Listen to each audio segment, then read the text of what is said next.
Ooh, the carnage was real on this RC Prerunner, but we are back with the two-wheel drive RC Prerunner. And after a good little session in the dunes, I have to admit, we shredded one of these shocks up. So this is what's left of the piston, what I could find, and it pretty much shredded the piston off of the E-clip and was attempting to pull this out sideways. The piston was two pieces inside, so we did a little tumble wumble.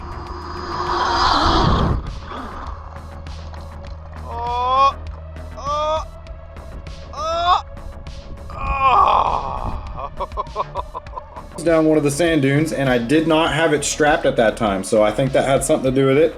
So we had a couple of issues. The only real issue was that we got an anti-squat issue going on in the rear with the links, so I'm gonna have to figure out and address the anti-squat, but I need to get it out and do some testing first. So I don't think these shocks are gonna cut it. So what we did is we picked up some PowerStroke shocks, and we're running a similar setup in the Bronco, and we're gonna see if we can kind of retrofit these to work. We might have to remove our party lights and kind of figure out a different place to put those, but we're gonna get these PowerStrokes installed and see if we can get this thing back out, address our link issue, and then give you guys a little taste of what this thing's actually capable of. So stay tuned, we'll get these shocks mounted up and get this thing back out ripping. So I guess one of the first things that we can do is we can get these old shock towers off, and I do have a fresh set of some shock keys that we're gonna throw on this thing. And these shocks are gonna be quite a bit bigger than the old King shocks that we were running, so we need a new shock key so that we're gonna be mounting a little bit higher up where I eventually cut these to be flush with the bed. And this is a PowerStroke 5-inch. This is an XT for extended travel. This is designed for the Yeti XL, or I believe monster truck and custom applications.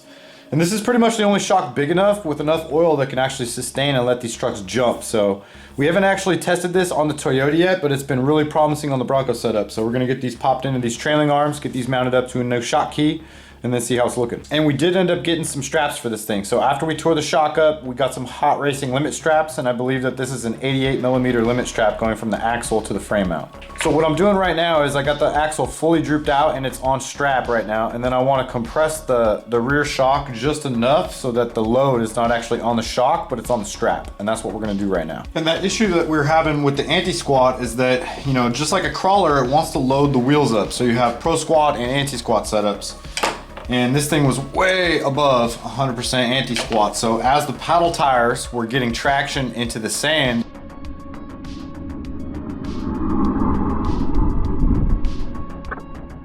it was lifting the chassis and driving the tire down in the ground. We need more like a 5 or a 10% anti-squat so that we can get this thing to actually squat down under load and maybe even pick up the front tires a little bit. So once we get these shocks mounted up, do a little bit more testing, do some jumping, we'll figure out the link mounts and get that anti-squat going. So, well, there we go. I feel like that turned out pretty good.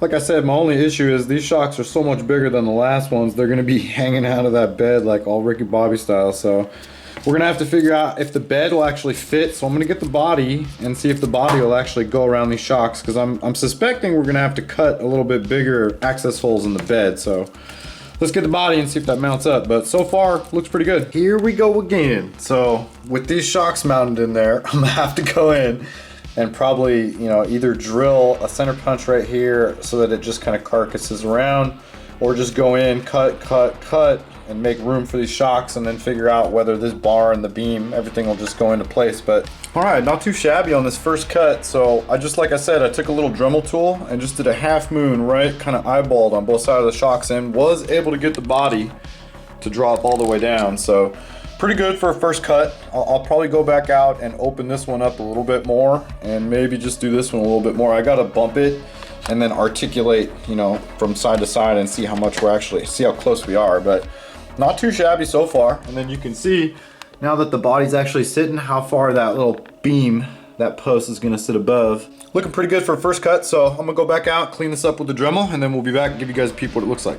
And that's basically just with the body off. That's just what we do with that little Dremel tool. So just give that little half moon on this side, and then that makes clearance for the shock. So I don't even think I'm gonna go in there with a Sharpie either, because it's all covered up. But that turned out really well. So I think eventually what I'll do is I'll end up taking this little support post and putting it down lower, and then chopping these little hoops right at the shock hoop, so that hopefully it'll be kind of flush with the bed.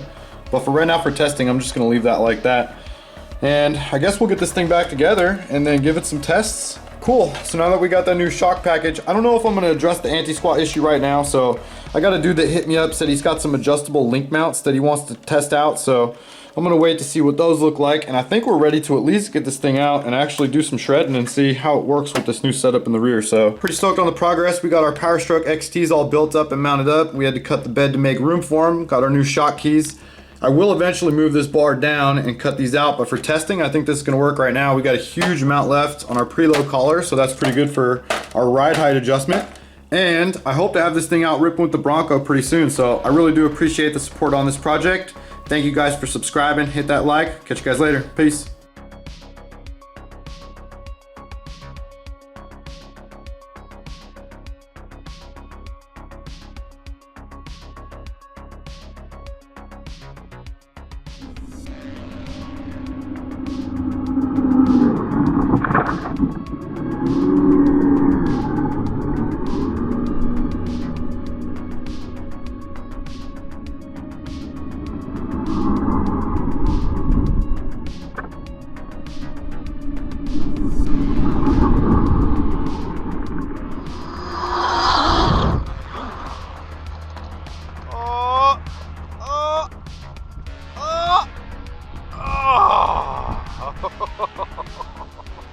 It was centered in the frame, honey. Oh, that's fun. I